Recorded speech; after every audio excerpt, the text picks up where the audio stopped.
오늘 말씀의 제목은 백야행입니다. 백야행. 여러분들 혹시 길거리에서 노방전도를 해보신 적이 있으십니까?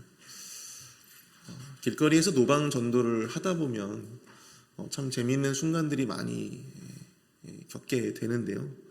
특별히 이 노방전도를 하면서 가장 당혹스럽고 이 당황스러운 그런 순간이 이 복음이 필요한 자들에게 자신이 왜 복음이 필요한지를 깨닫게 만드는 것입니다.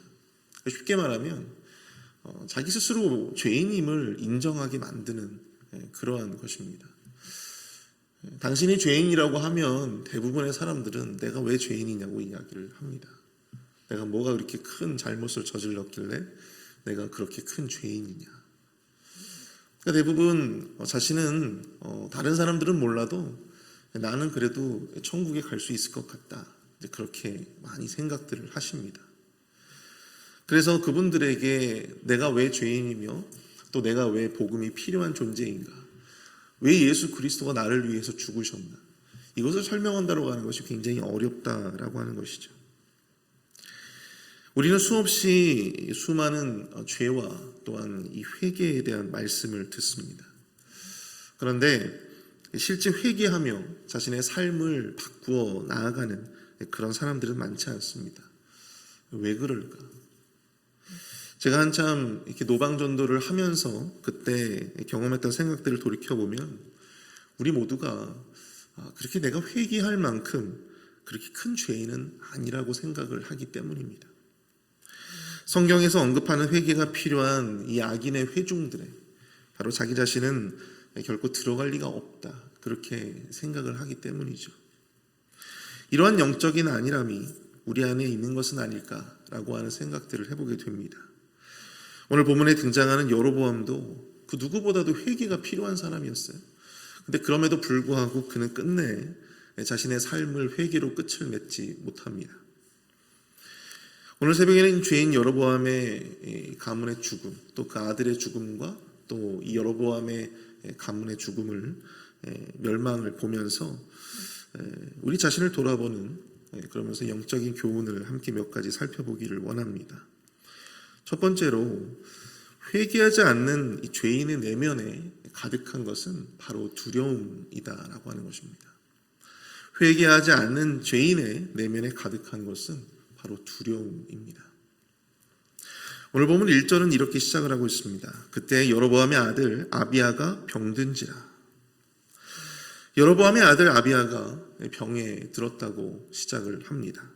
그런데 바로 앞절인 열왕기상 13장 34절을 보시면요, 이 일이 여로보암의 집에 죄가 되어 그 집이 땅 위에서 끊어져 멸망하게 되니라. 그렇게 끝을 맺고 있는 거예요. 우리가 지금 열왕기상 14장을 살펴보고 있는데 열왕기상 13장의 마무리를 어떻게 하고 있느냐면 바로 이렇게 마무리를 하고 있다는 겁니다. 여로보암의 집에 죄가 더하여 그 집이 땅 위에서 끊어져 멸망하게 되니라. 바로 여기 바로 이어서 이어지는 말씀이 여로보암의 아들 아비야가 병에 들었다라고 하는 것입니다. 결국 하나님의 사람에 의해 예언되고 또 늙은 선지자에 의해서 마지막에 예언된 이 하나님의 말씀이 아비야의 병으로 인해서 그 가정 가운데, 그 가문 가운데 이제 드디어 시작하고 있다고 하는 것을 보여주고 있는 것입니다. 자신의 죄를 회개하지 않고 우상 숭배를 계속해서 해나가는 여로보암의 집안에 이제 서서히 하나님의 저주와 어둠의 그림자가 지금 드리워지고 있다고 하는 것을 우리가 이 말씀을 통해서 짐작해 볼 수 있는 것이죠. 특히 오늘 이 본문 13절을 보시면요, 온 이스라엘이 그를 위하여 슬퍼하며 장사하려니와 여로보암에 속한 자는 오직 이 아이만 묘실에 들어가리니 이는 여로보암의 집 가운데에서 그가 이스라엘의 하나님 여호와를 향하여 선한 뜻을 품었음이니라. 이렇게 말씀을 하고 있다는 거예요. 아비야는 여로보암의 많은 자식들 가운데에서 하나님을 향한 선한 뜻을 품고 있었던 사람이었다라고 하는 것입니다. 하나님을 향한 선한 뜻을 그나마 품고 있었던 사람이 바로 이 아비야였다라고 하는 것입니다. 그런데 하나님께서 그 아비야를 먼저 여로보암보다도 먼저 데려가셨다라고 하는 것이죠. 아비야는 여로보암의 자식들 가운데 하나님을 향한 선한 뜻을 품고 만약 그가 왕이 되었더라면 여러분 북이스라엘 가운데는 정말로 큰 축복이 되었을 것입니다. 그 누구보다도 북이스라엘을 더욱더 강성한 나라로 만들어줄 수 있는 왕제가 되었을 것입니다. 그럼에도 불구하고 회개하지 않는 이 아버지 여로보암의 죄로 말미암아 그 아들이 불행한 죽음을 맞게 될 것이다. 이것을 본문이 이야기해주고 있다고 하는 것이죠. 그렇게 걸출한 아들이 병이 들었으니 여러분 여로보암의 마음이 어떻겠습니까? 결국 그는 자신에게 왕이 될 것이다 라고 이렇게 예언을 해주었던 선지자 아히야를 찾아가 보기로 마음을 먹습니다. 그런데 여기서 중요한 것은 여로보암이 자기 자신이 간 것이 아니라 누구를 보내요? 자신의 아내를 대신 보냈다라고 하는 사실입니다. 게다가 그 선지자에게 가면서 변장을 시키는 거예요. 그리고 떡 10개와 과자 그리고 꿀 1병을 가지고 가라고 합니다.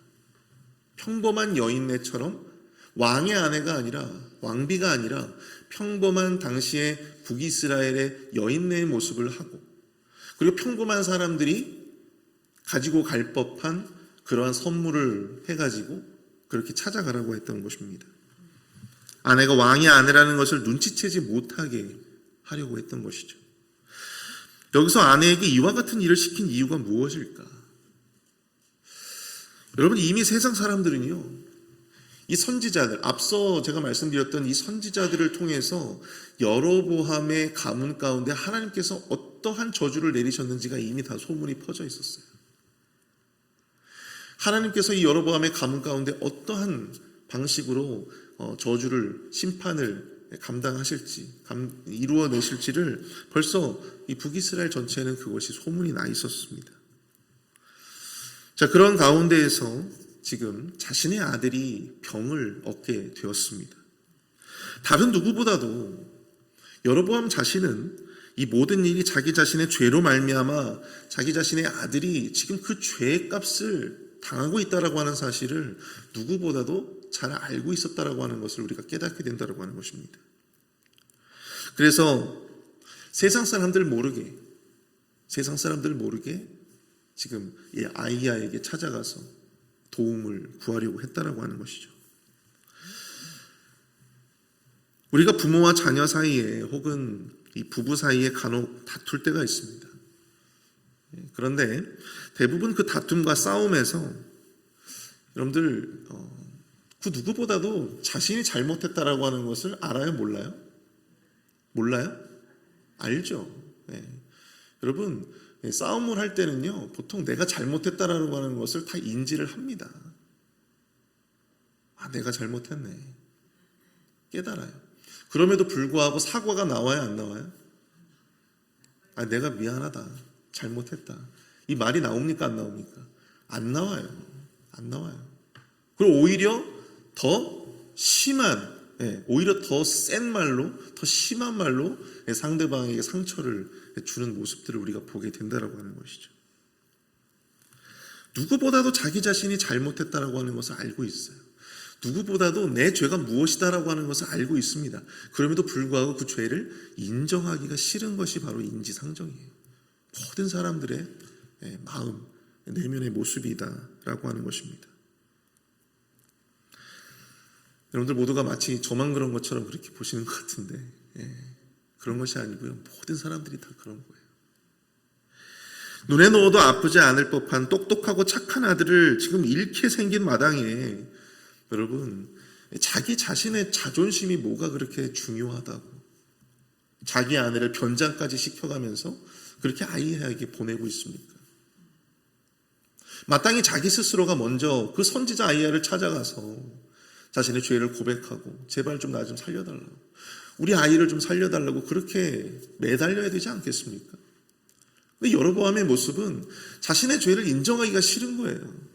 다른 사람들에게 자신의 죄로 말미암아 자기 아들이 그렇게 중한 병에 들게 되었다라고 하는 사실을 알리기가 싫은 것입니다.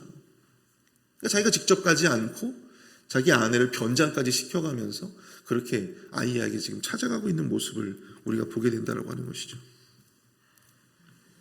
결국에 저는 그렇게 생각해요. 이 아히야의 이 병 그리고 아히야의 죽음은 사실상 그가 하나님으로부터 받은 마지막 회개의 기회였어요.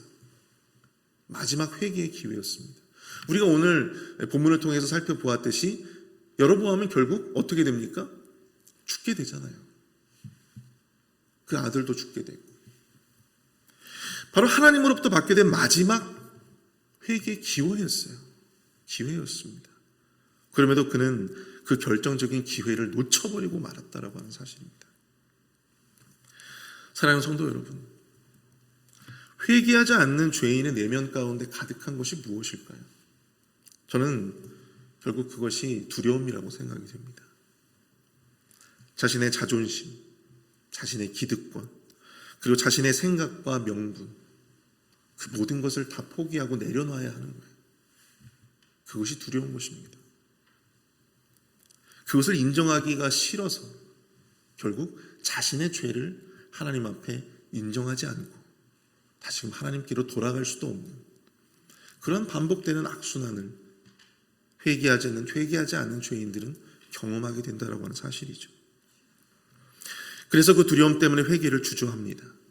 하나님이 주시는 회개의 기회가 있음에도 불구하고 그런 상황이 있음에도 불구하고 그것을 놓쳐버리게 되는 거예요. 그때 바로 우리의 모든 것을 내려놓고 회개하며 다시금 하나님께 나아갔어야 함에도 불구하고 우리는 바로 우리의 내면의 그 두려움 때문에 회개하지 않습니다. 결국 하나님과의 관계 속에서 우리는 더 큰 어려움 가운데 놓이게 된다라고 하는 사실이죠. 여러분, 우리가 우리의 내면에 그 어떤 기득권이나 자존심 그런 걸 다 지켜도요, 하나님을 잃어버리면요 모든 것이 다 끝나게 되는 것입니다. 하나님을 잃어버리면 모든 것이 다 끝나는 거예요. 아무리 우리가 가지고 있는 그 자존심과 기득권이 대단해도 하나님을 잃어버리면 끝나는 거예요. 결국 하나님과의 관계 속에서 더 큰 어려움 가운데 놓일 수밖에 없습니다. 여러분, 우리가 하나님 앞에 부끄러울 것이 뭐가 있겠습니까? 우리가 하나님 앞에 우리를 가리면서까지 그렇게 나아갈 이유가 무엇이 있겠습니까? 우리의 죄가 있다면 여러분, 우리가 과감하게 하나님께로 나아가는 도전이 필요합니다. 부끄럽지만 그것이 쉬운 일은 아니에요. 그래서 쉽지 않지만 하나님께로 나아갈 때 여러분, 하나님께서 우리에게 새로운 기회를 주시는 거예요. 그 새로운 기회를 우리는 얻어야 될 것입니다. 죄라고 생각한다면 주저하지 마시고 회개함 가운데로 나아갈 수 있는 우리 모든 신앙인들이 될 수 있기를 축복합니다. 두 번째로, 회개하지 않은 죄인이야말로 영적으로 눈먼 소경과 같다라고 하는 것을 우리 말씀을 통해서 깨닫습니다. 여러분, 사람들이 시선을 피하고자 하는 자기 아내를 변장까지 시켜가면서 보내놨는데 참 웃기는 상황이 벌어져요. 본문 4절을 보시면요, 여로보암의 아내가 그대로 하여 일어나 실로로 가서 아히야의 집에 이르니 아히야는 나이가 많아 눈이 어두워 보지 못하더라. 여로보암과 아내의 모습을 비웃기라도 하듯이 아히야는요 이미 나이가 많아서 눈이 보이지 않게 되었습니다. 그렇게 소경이 되었음에도 아히야는 그녀가 여로보암의 아내라고 하는 것을 눈치를 채게 되죠. 어떻게 알게 되었을까요? 누가 알려줬을까요? 그렇죠. 하나님께서 그 모든 상황들을, 그 모든 일들을 말씀해 주셔요. 어떻게 말을 해야 되는 것까지도 말씀해 주십니다. 사람들을 속이고 또한 선지자까지 속이고자 변장까지 하고 갔는데 이미 그 전부터 그 모든 상황을 하나님께서는 아셨다라고 하는 사실입니다. 눈이 멀어서 보이지 않게 된 것은 아히야였지만 본문을 우리가 쭉 읽어보면 여러분, 진짜 눈이 먼 사람은 누굽니까? 바로 여로보암 자신이었다라고 하는 사실을 우리가 깨닫게 된다는 것입니다. 자신이 어떠한 존재인지, 또 자신의 죄가 얼마나 큰지, 얼마나 무섭고 또 얼마나 그것이 대단한 것인지, 회개를 거부하는 자신의 모습이 얼마나 어리석은지를 스스로 보지 못하는 이 여로보암의 모습이야말로 진정으로 자기 자신을 볼 수 없는 영적으로 눈먼 자, 소경이라고 하는 사실을 우리는 이 본문을 통해서 깨달아 볼 수 있는 것이죠. 회개를 모르는 죄인이야말로 영적으로 눈먼 소경과 같다라고 하는 것입니다. 사랑하는 성도 여러분, 자신이 보고 싶은 것만 보고 보려 하는 것만 보려 하기 때문에 진정으로 자신에게 필요한 하나님의 뜻이, 하나님의 말씀이 들리지 않고 또 하나님의 뜻이 보이지 않는 것입니다. 깨달아지지가 않는 것이죠. 오늘 이 열왕기서의 기자는 의도적으로 이 소경 아히야와 여로보암을 비교하며 누가 더 하나님 앞에 아둔한 소경인지를 보여준다는 것입니다. 예전에 제가 신촌을 한번 방문한 적이 있었는데요. 그 신촌에서 정말 색다른 카페가 하나가 있었습니다. 여러분들 혹시 한국에 가시면 그곳을 한번 꼭 가보셨으면 좋겠네요. 바로 이 어둠 속의 카페라고 하는 곳인데요. 지금도 있는지 모르겠어요. 어둠 속의 카페. 여기가 어떤 곳이냐면 들어가면 그냥 아무것도 안 보여요. 아무것도 보이지 않습니다. 그 어둠 가운데에서 서로 이야기도 나누고 차도 마시고 음료수도 마시고 말 그대로 카페인데 아무것도 보이지 않는 카페예요. 뭐 하나 보이지가 않으니까 음료를 먹으면서 그 맛을 더욱더 음미할 수 있게 돼요. 눈이 보이지 않으니까 다른 감각들이 막 깨어나는 거예요. 그리고 상대방의 말에 더 귀를 기울이게 됩니다. 상대방의 말에 더 귀를 기울이게 돼요. 참 색다른 카페입니다. 그런데 그곳에서 서빙을 하는 분들이 있어요. 그 서빙을 하는 분들이 이제 들어오는 사람들을 이렇게 안내를 해주고 또 자리에도 앉혀주고 또 음료수를 시키면 또 그분들이 갖다 줘요. 근데 그분들이 어떤 분들인지 아십니까? 바로 시각장애인들이에요. 시각장애인들. 시각장애인들이 그곳에서 그 어둠 가운데에서 서빙을 하고 종업원 일을 하고 있는 거예요. 눈이 보이지 않기 때문에 그분들은 다른 부분들이 더욱더 민감하게 발달할 수밖에 없었습니다. 그리고 감각들에 의지해서 그 어둠 가운데서 그 일들을 지금 하고 계시더라고요. 어둠 속에서는 오히려 그분들이 저와 같은 정상인들보다 훨씬 더 정상인처럼 그렇게 활동을 하시는 것을 보게 되었습니다. 그때 제가 깨달은 것이 있어요. 빛이 없으면 결국 눈이 있는 사람이나 없는 사람이나 다 똑같은 소경이 되는구나. 빛이 없으면 눈이 있는 사람이나 없는 사람이나 다 똑같이 소경이 되는 것입니다. 우리 삶에 하나님이 없고 우리 삶에 말씀의 빛이 없는 삶은요, 눈은 있지만 영적으로 소경된 삶일 수밖에 없는 것입니다. 빛이 있으나 그 빛을 인정하지 않고 그 빛으로 나아오려 하지 않는 그 죄인들의 삶이 바로 그렇다라고 하는 것이죠. 회개를 거부하고 자신의 자존심과 기득권을 지키며 살고자 하는 자들은 오늘 말씀의 제목처럼 백야행, 즉 대낮의 어둠 속을 걷는, 빛 가운데서 어둠 속을 걷는 그러한 사람들과 같은 사람들입니다. 빛 가운데 있으나 어둠 속에 갇힌 그러한 삶을 살 수밖에 없는 것이죠.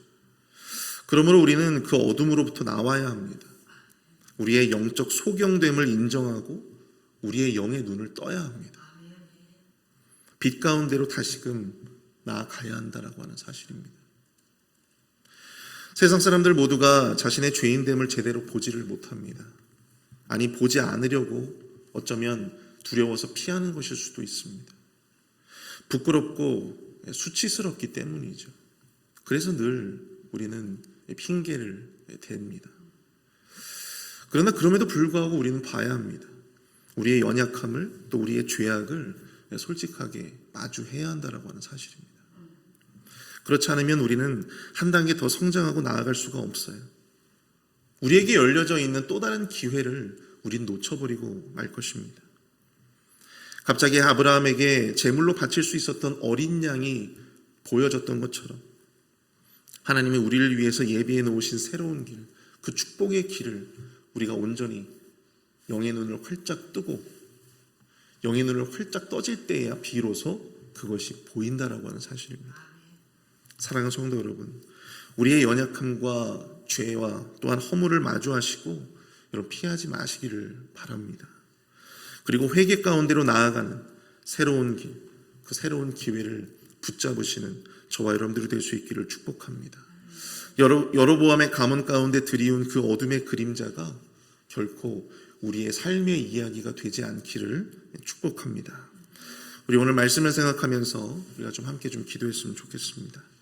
진정한 회개를 하기 위해서 우리 안에 가득 차 있는 자존심, 기득권, 명분과 우리만의 생각, 그 모든 것들을 다 내려놓고 있는 그대로 우리의 죄와 허물을 마주하게 하여 주시옵소서. 하나님과의 관계 속에서 회개를 통해 한 단계 성장하고 더 나은 삶의 방향으로 나아갈 수 있도록 하나님이 예비하신 새로운 삶의 기회를 찾을 수 있도록 인도하여 달라고 우리 시간 함께 마음을 모아 합심해서 기도하도록 하겠습니다.